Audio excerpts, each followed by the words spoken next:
Hi, everybody. Thank you for joining me. This is Living Divinity. I want to begin by thanking God for the opportunity. Thank God for my new day that I can read for all of you today. And I want to thank all of you who have been with me from the beginning to now. Please, again, I am not asking for any cash donations at this time. I only ask that if you like, share, comment, as an exchange of energy. So I also want to talk about a little video clip that I saw, and it had to do with the devil is all around us. So we're seeing it in media, such as the Grammy Awards is what they were discussing, and different people who claim a thankfulness to the devil for where they're at today. And you know, sometimes it's true. Sometimes people do sell their soul so that they can have all the material wealth. But in the end, when God says you have no more time on this earth, your soul, you've already sold it to the devil. So the devil's out here trying to claim souls. And I'm here to tell you that you simply ask God to come into your life. You build a relationship with our Heavenly Father. You talk to Him every day. And at first it seems weird. It seems like I'm talking to the air. But God will show Himself to you in a dream, in a cloud, in a thought. And He will begin to heal your heart. He will begin to make you understand that mind, body, and soul all go together. So who are you here for? Are you here for God, or are you here for the devil? Again, never sell your soul to the devil. Sometimes people say, oh, if I could just have that big house, oceanfront property, and have millions of dollars in the bank, I would sell my soul to the devil.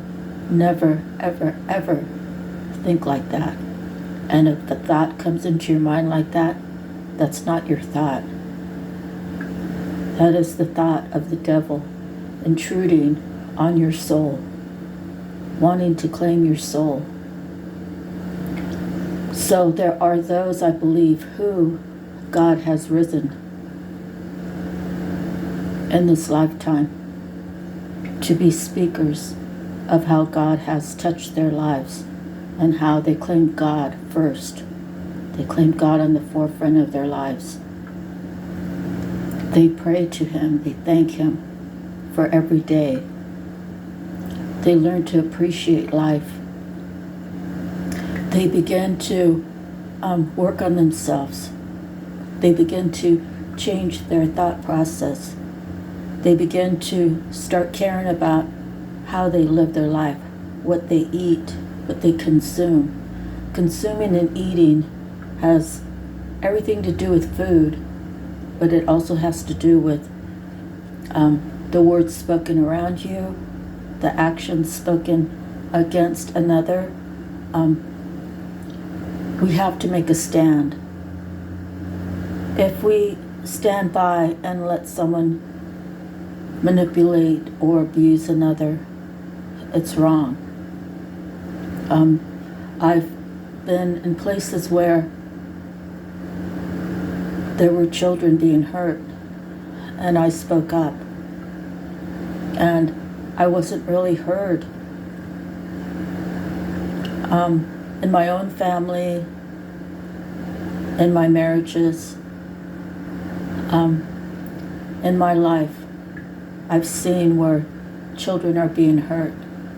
And we really need to protect the innocence of our children. And these children don't even have to be blood related for you to speak up. We are all kind of big kids when we're grown up, right?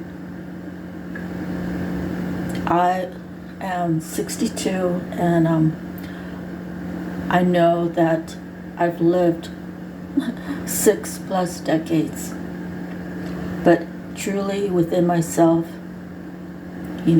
I enjoy living a childlike life. Claiming to be a child of God gives me all the protection that I need. And if God chooses to rise me to the top, I'm always going to have to choose God over the devil. And it's not that I have to. It's part of my DNA. It's part of my spirit.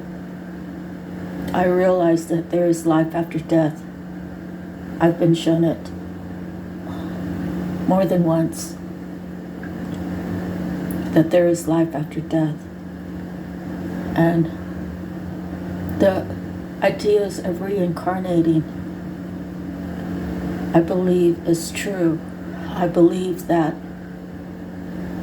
when your body expires and your spirit is then free from that attachment of the body,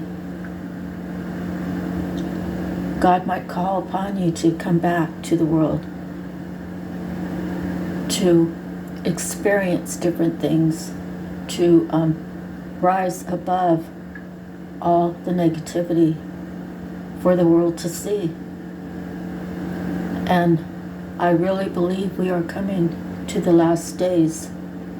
In the last days, I don't want to put a date on it because that's not my place, and I don't even have the first clue how long these last days will remain. Is it 1,000 years that we're in our last days? And where are we in that 1,000 years? Are we at year 900? And I don't know where I got 1,000 years for the last days. It just came out. So again, we don't know if we're at the beginning of the 1,000 years of the last of this world, or what exactly does that mean. I believe that there's a rise again on this earth. We are outnumbered. When we choose God, we are outnumbered on this earth.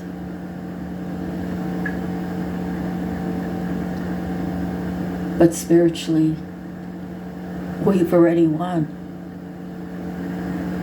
So, I guess I'm saying this regarding our first card, which is Miracles Now. I am not the victim. I am the lighthouse. So with that being said, claim God today. You don't have to type it in. You don't have to yell it out in the streets. You can if you want. But this is between you and God.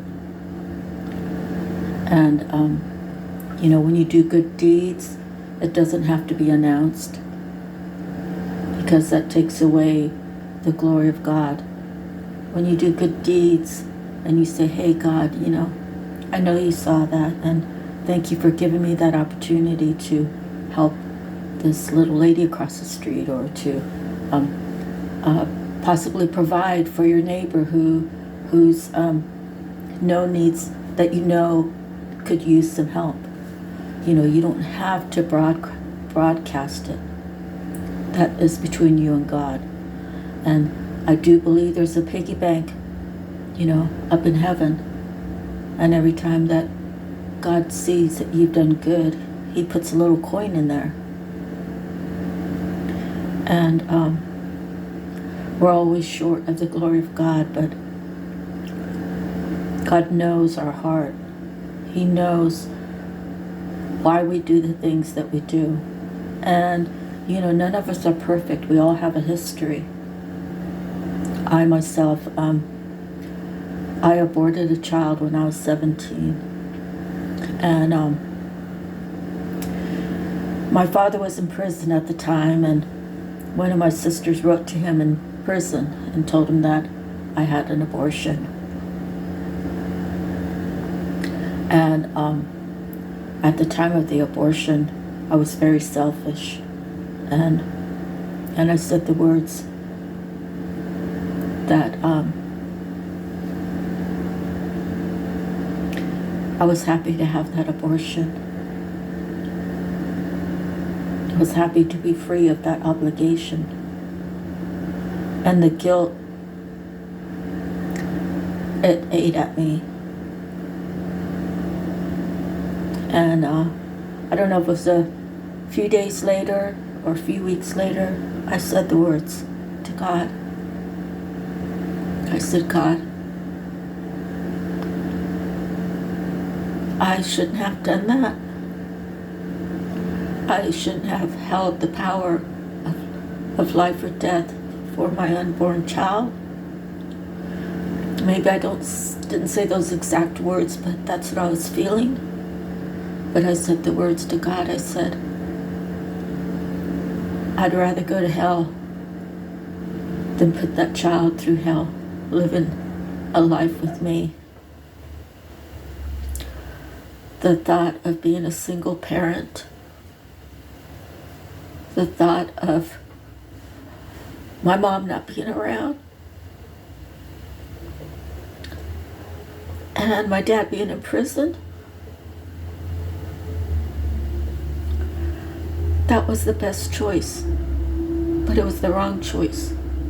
And it really wasn't the best choice, but everything happens for a reason. And I share this with you open-hearted because I want to let you know that I'm not here talking to you and telling you that I've done my life perfect, because that would be a total big fat lie.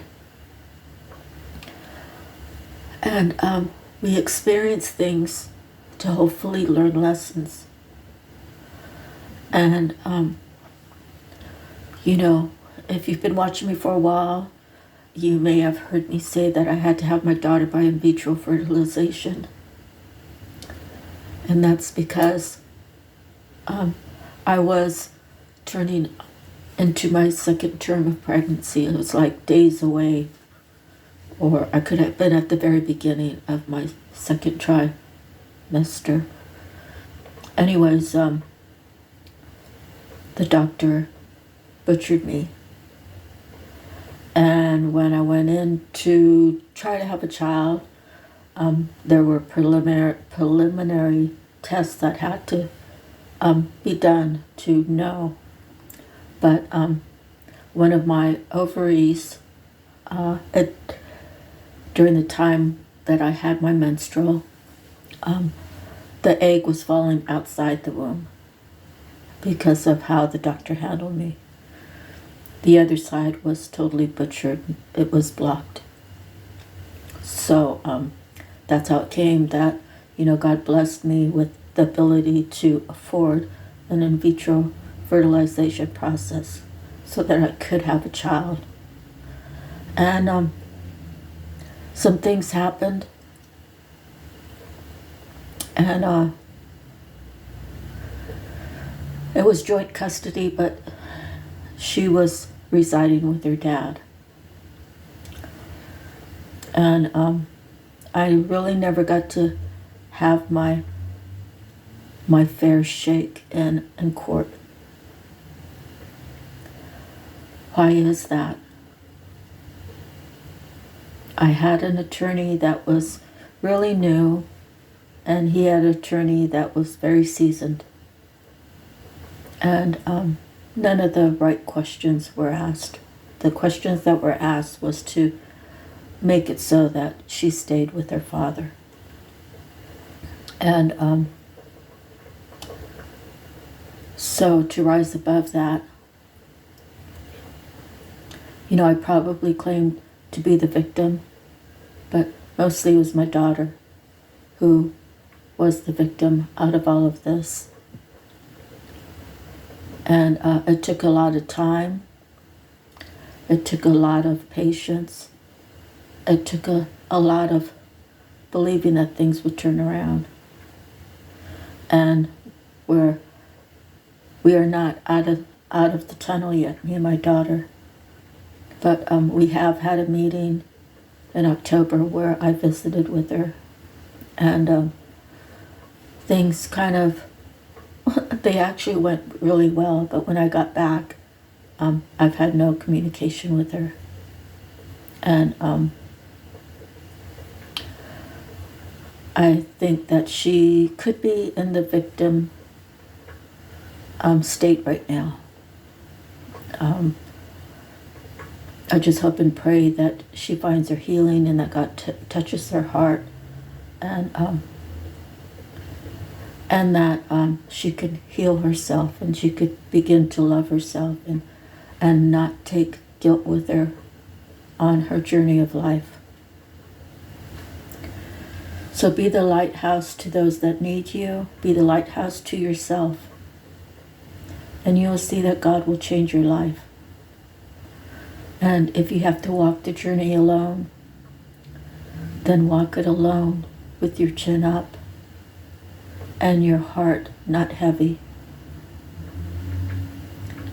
And appreciate all the little things in life.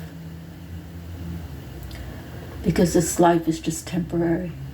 We have to work on ourselves. We have to heal ourselves. We have to do that mind, body, and soul all in unison. That we're all in alignment with what God has for us. And when we do get to that point, and we're learning patience, and we're learning divine timing, and we're learning to trust in God, God always comes through. He came through for me many times. And if you saw my community page, I posted a picture of my grandma. We called her Grandma with the little fingers. When she died, she only weighed like 85 or 87 pounds. And she was only like 4'10" or less. And she suffered from rheumatoid arthritis. And her religion made it so that she didn't believe in medicine. And that's what got her to the crippled state. But she always had the Bible on her lap. And she always sat upright. So I say, Grandma, I love you. And God, I love you. All my ancestors, I love all of you. The archangels that protect me, I love you. And my guardian angels, I believe they're the ones that are your ancestors. So I choose to be a lighthouse. I choose to stand up for God. I choose to stay away from negativity.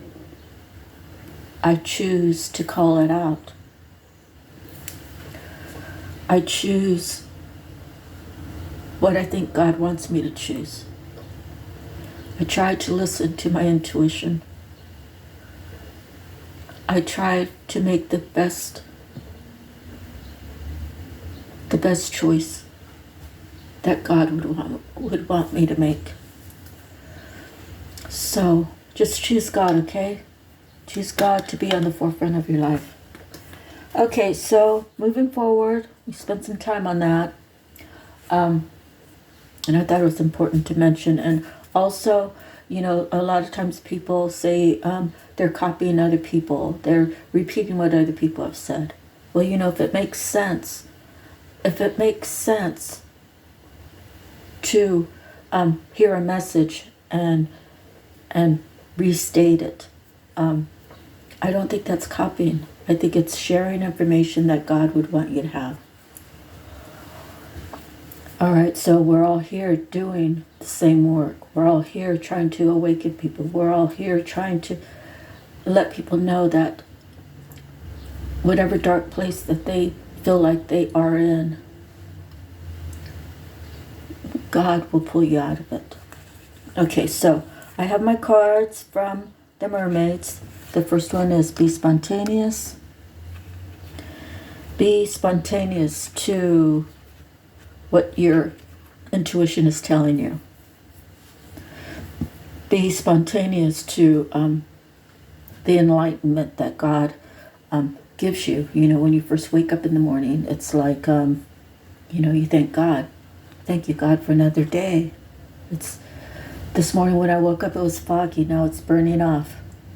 So I plan on spending the day with my dog and making us some healthy meals and walking down to the old rodeo and feeding the cows. I already have their carrots and their apple cut up, and that's part of my ritual when I have those items that I could feed them. So be spontaneous and love in yourself. Move forward in everything you do. Sometimes we need to sit back and we need to rest. Sometimes we need to reflect. Sometimes we need solitude time to meditate.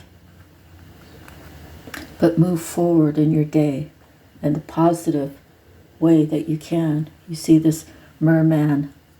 He's standing strong. And he's moving forward, right?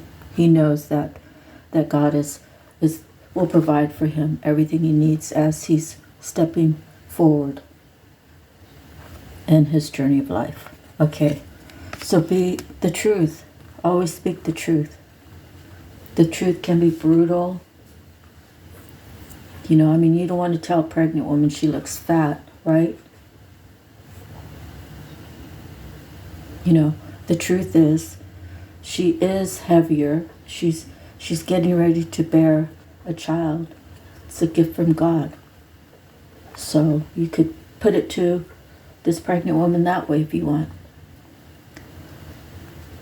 Okay, you don't want to tell her she's a fat cow, right? And I say that in the most funniest way, because when I'm only 5'2.5", 5'3", and I'm going through the process of in vitro.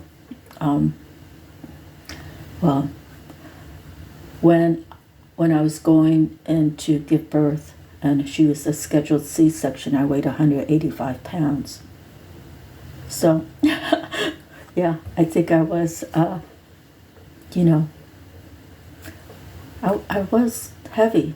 Okay, so now I'm like 40 pounds lighter, and I still probably could use to lose another 5 or 10 pounds, but the craziest thing is my pants size are the same I was in high school when I only weighed 118. So to lose another 20 or 30 pounds on my 62-year-old body frame, I think is a little bit much. I think I'd be skinny as a rail. So be truthful in your life. Be truthful. Don't try to mask that something happened because you had nothing to do with it. Just be truthful. I allowed him to take advantage of me. I stayed in there too long, or, I feared where could I go and be on my own. Be truthful about it, and accept your responsibility and whatever's happened in your life, so that you can accept responsibility, you can forgive yourself, you can learn something from what you experienced, and you can move forward with a clean slate.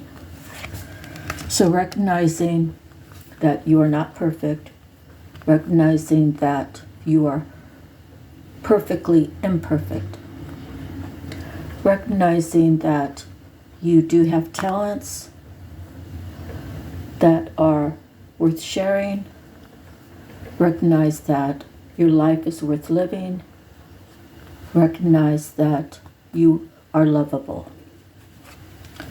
The innocence. You know, once you've gone through a whole mess, a whole bunch of mess, you realize that, you know, your innocence was jeopardized.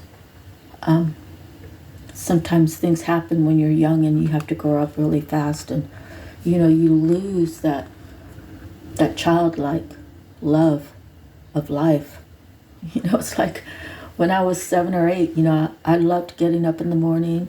I loved going out. My cousins lived next door, so I had my cousin Darla, who's 2 years older than me. God bless her soul, 'cause she passed away recently. But we would get up, and sometimes she would spend the night at my house. And then we'd wake up, and you know, we'd go in the kitchen, and you know, we just had this free-flowing fun. You know, we had breakfast. You know, we'd go outside and play. We'd go for walks down to the park. We did all these things. So you know, as we get older, especially, you know, when you're a teenager, right, and you haven't gotten your driver's license yet, or you haven't got a car yet, you're walking. Everywhere you go, you got to walk, right? So what happens when you get a car? What happens when you start driving everywhere? You lose that grounding. You lose that time of not rushing around, of walking where you go, and enjoying the fresh air. And, you know, you lose all of that. So at 62, I love going for walks. I do like to drive in the car, and I do like to take my dog to the dog parks. But I love going for walks. And it's part of my ritual that I take my dog out. We go to the park, or we go to the old rodeo where the cows are. We walk about. So returning back to my innocence, returning back to knowing that God has me covered. God has my back. Wherever I go, I'm always protected. You know, claiming that God, when you claim God into your life, God's going to claim you. When you choose God over the devil, God's going to choose you. You know, God's always going to choose all of his children, but he gives everybody free will. So what is your free will?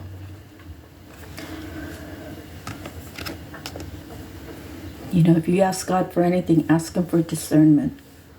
Discernment is invaluable. Discernment can make you understand things. You know, I've been blessed. I'm sorry, I gotta stir my food real quick.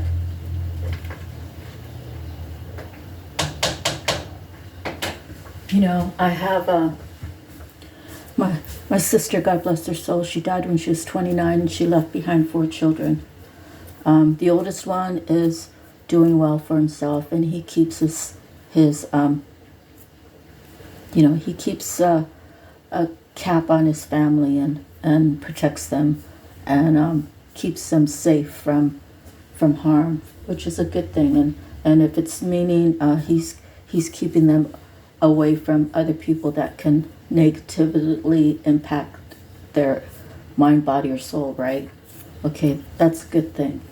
Okay, so then the next two, let's see, next two is a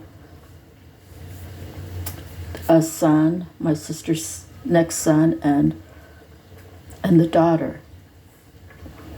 And I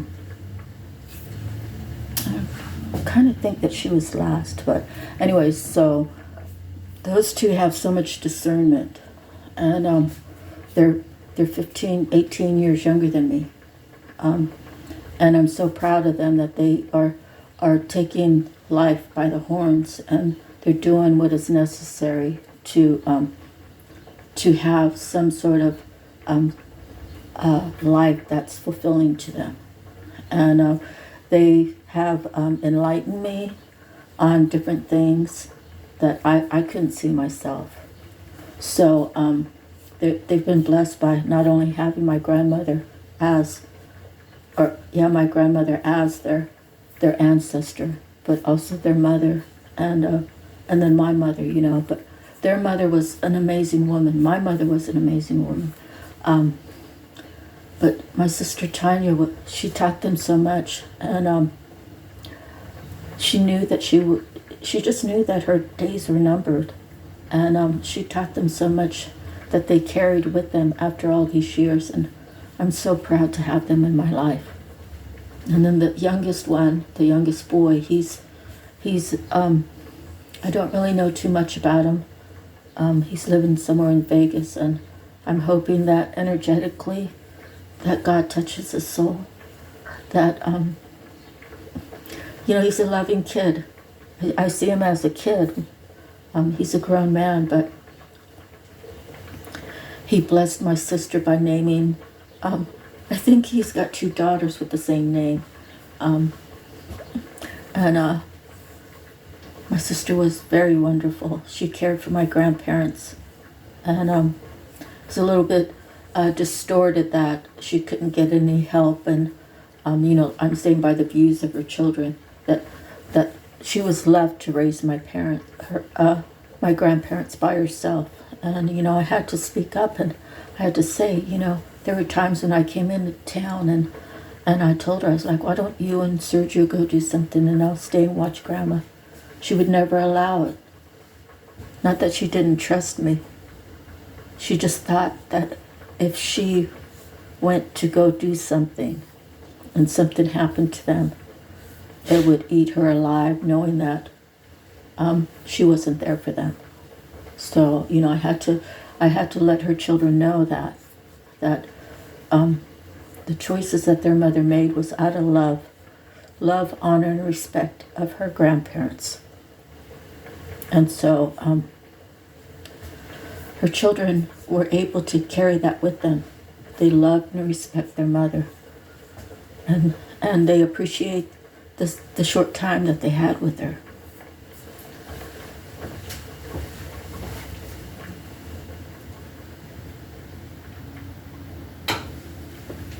So, moving forward, I have some cards out of the Psychic Tarot. So the first one is wisdom. Discernment will give you wisdom. Someone might be having a mental conflict right now. Someone might be needing to have an emotional withdrawal. Okay. So, I really feel like the way these cards came out. Oops, let me put that down. They came out wisdom.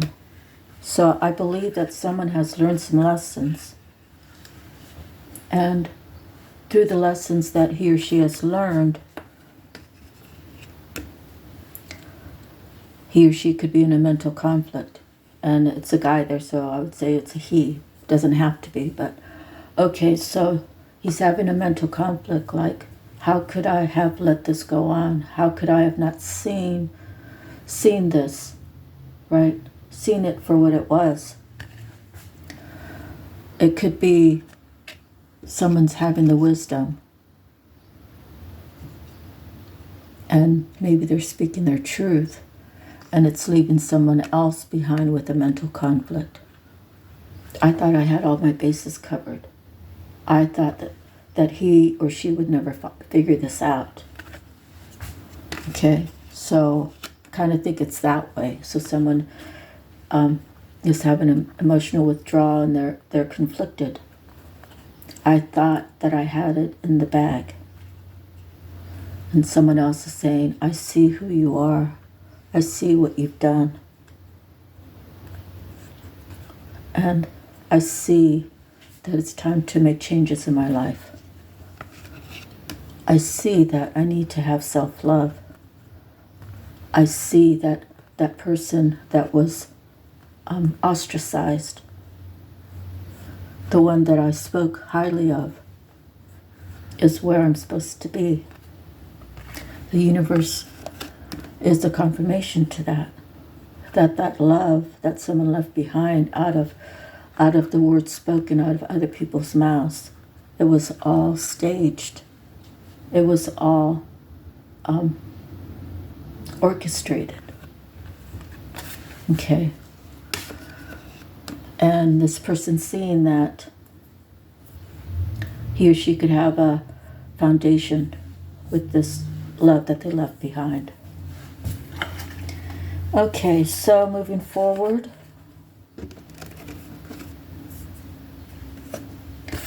Out of the animal message, we have the wild boar.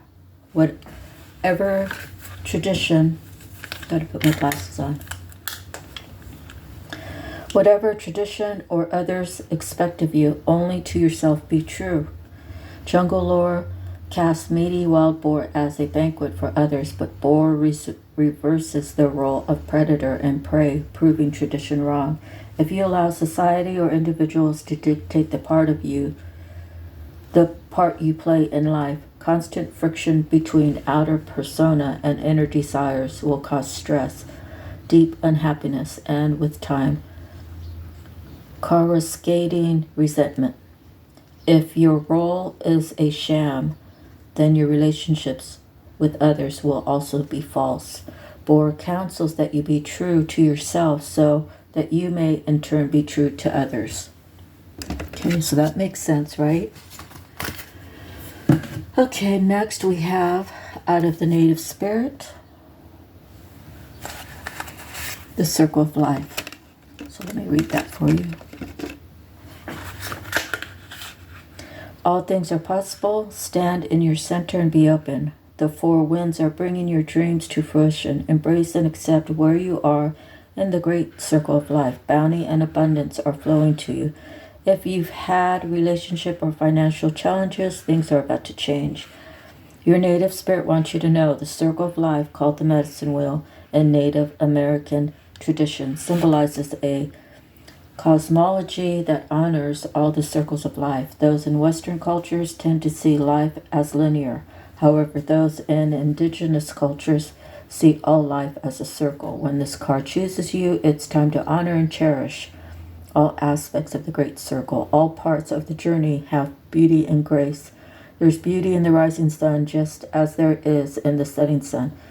To only revel in the rising sun and demean times of endings depletes your energy. Choose what is, and you become master of the universe, or at least of your own personal universe.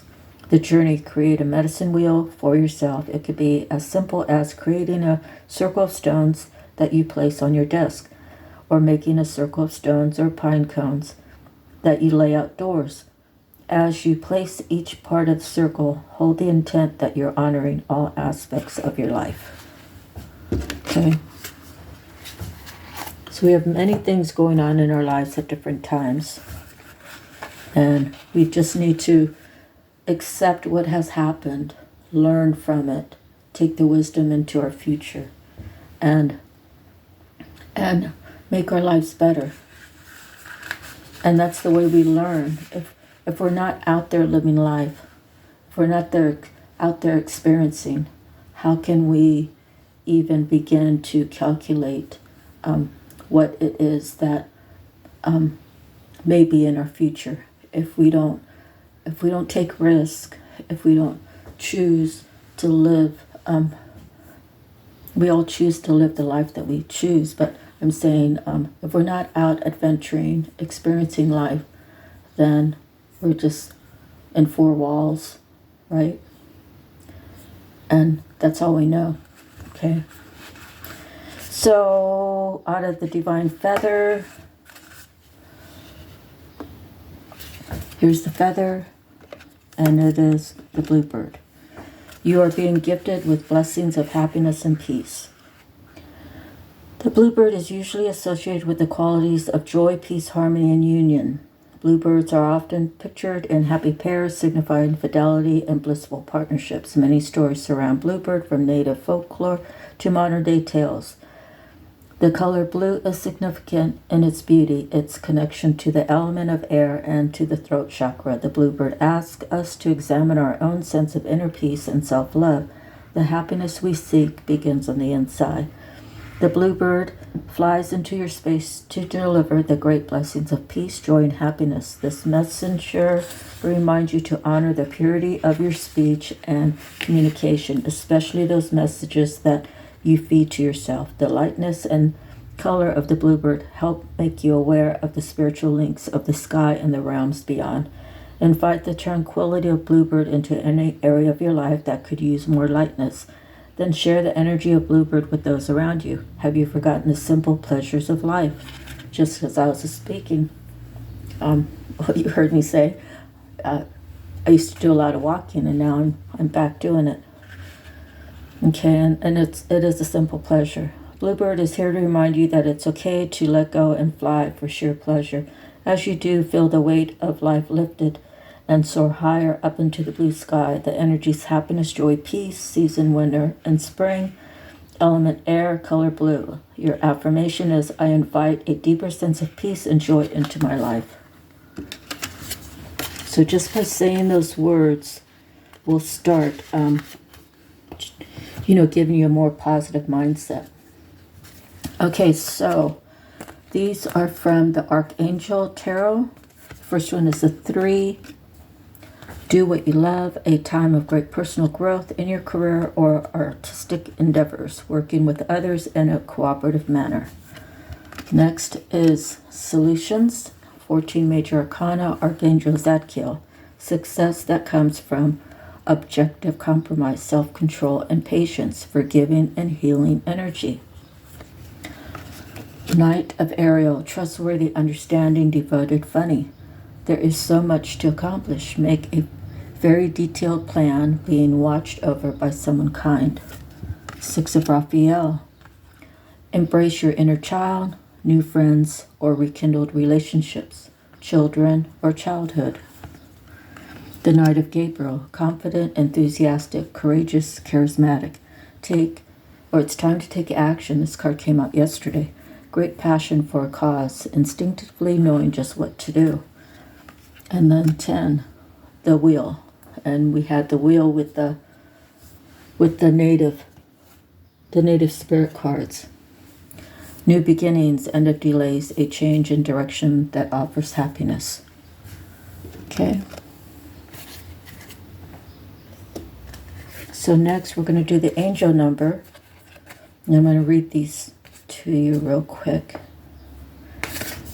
First one is the Sun, which is a, what is that? That's 19. Yeah, that's 19. So that would be a 1. Yeah, 19. 1 plus 9 is 10. Okay, and then we have the 9 of Wands, which is a 9. So it's 1, 9, 2 of Cups. So let me read these for you real quick.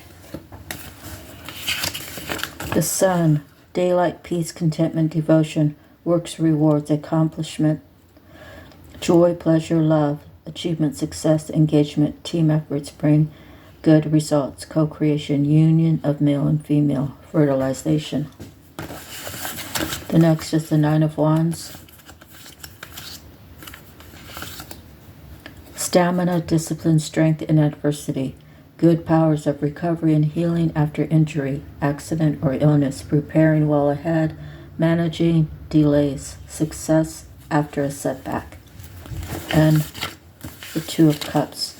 Partnership, a harmonious match, 2 hearts, a couple. Soulmate, ability, and willingness to compromise. Need to agree. Teamwork benefits. 2 heads are better than 1. So again, someone sees that together. See, there's 2 people there. They're both, they both like to just live in their childlike essence. They both have stamina, and it's 2 hearts. So the angel number again is going to be, it's a 19, a 9, and a 2. So 192.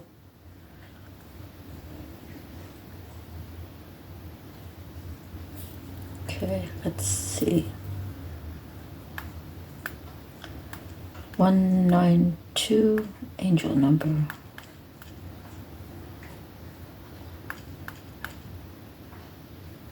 Joanne. Okay. So, all right. 192. Number 192 is a blend of the vibrations of number 1, the attributes of number 9, and the energies of number 2. Number 1 brings us the attributes of creativity and initiative, new beginnings, self-reliance, and tenacity, striving towards achievement, success, attainment, and happiness. Number 1 also reminds us that we create our own realities with our beliefs, thoughts, and actions. Number 9 adds its influence to leading by positive example, light workers and light working, philanthropy and humanitarianism, problem solving, generosity, and benevolence. Number 9 also relates to the universal spiritual laws, karma, and the spiritual law of karma. Number 2 relates to service and duty, balance and harmony, adaptability, diplomacy and cooperation, consideration and receptivity, fulfillment and happiness, faith and trust, and divine life purpose. Number 192 has a humanitarian vibe, and you are encouraged to look to how you are able to be of service to humanity through serving your soul mission. Angel number 192 is the message that your soul is ready to fulfill its potential in life purpose and destiny. You are now ready in every way to undertake your soul yearnings and urgings and follow your passion. Trust that when you live your truth and stand in your own personal power, miracles happen. Your angels want you to know that you have all that you need to fulfill your soul mission. Angel number 192 is a message from your angels to have trust and faith in your visions, ideas, and thoughts, as these are giving you guidance and direction in regards to your life path. Trust that your angels support and encourage you every step of the way. Keep your goals and priorities in focus and strive towards them. The present is where you are meant to be right now. Tomorrow is for the future, and the past is behind you. Today is where you are. Make the most of it. Allow miracles to happen. So while I'm here, I want to give a shout out to a couple other readers. Linda likes tarot. She's very wholesome, very good. Moon Goddess, I think it's 2211, but Moon Goddess is one of my favorites. Blue Nomad Tarot, she was on for a while, she was off, and now she's back on, so I kind of try to peek in on her, see how she's doing. She's one that I really hold close to my heart because she brought me through a lot of darkness years ago when she was one that I constantly viewed, and then she dropped off for a while, and now she's back. So give a shout out to Blue Nomad Tarot, Linda Likes Tarot, and Moon Goddess 2211. So let me move forward because we got one more couple sets of cards to do. All right, so out of the Tattoo Tarot, I have some cards. The Four of Swords is putting something down. The Chariot is moving quickly. The person the Chariot is moving towards could be the Star, or the Chariot person that's moving forward could be the Star, right? Realizing that I am the Star, okay? We also have the High Priestess.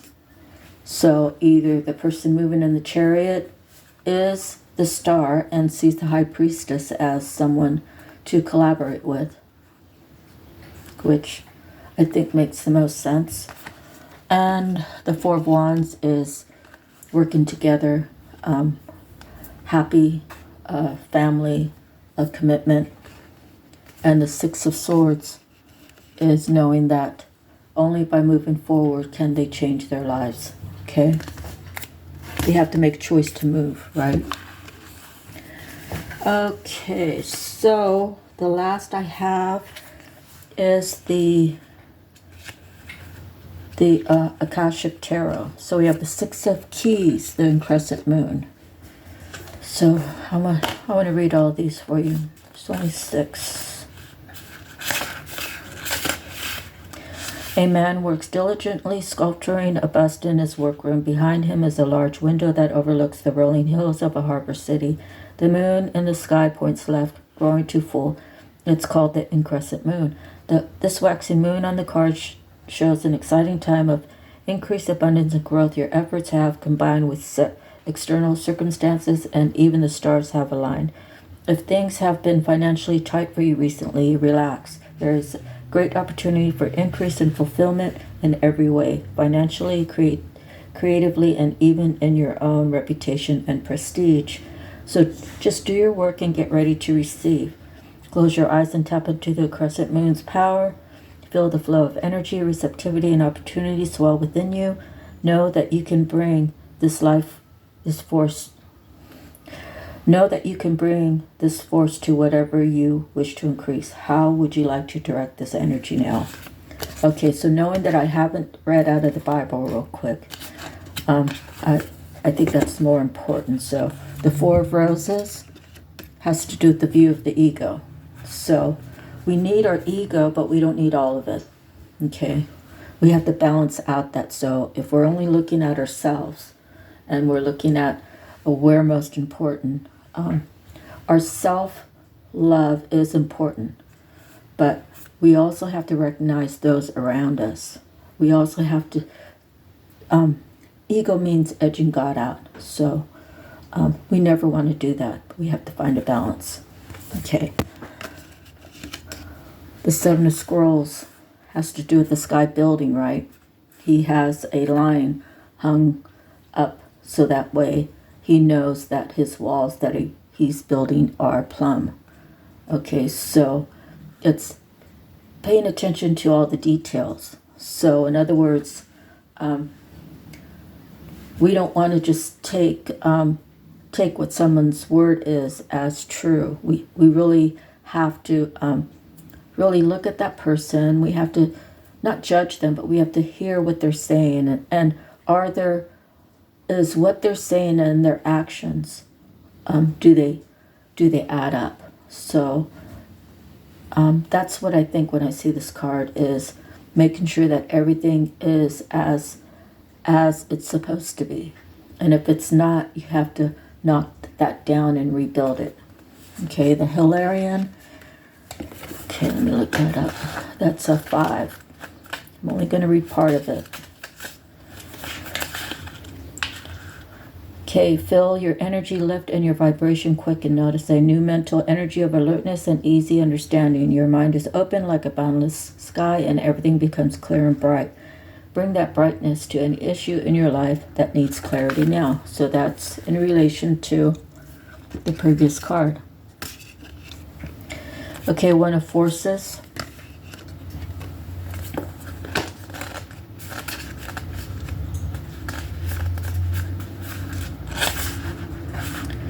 Close your eyes and imagine yourself entering a boundless and brilliant Akashic field. It's almost as if you're stepping upon the Milky Way and all its stars roll out before you, offering their light and power. Feel this profound force igniting your dreams and lighting your way. And the Six of Forces.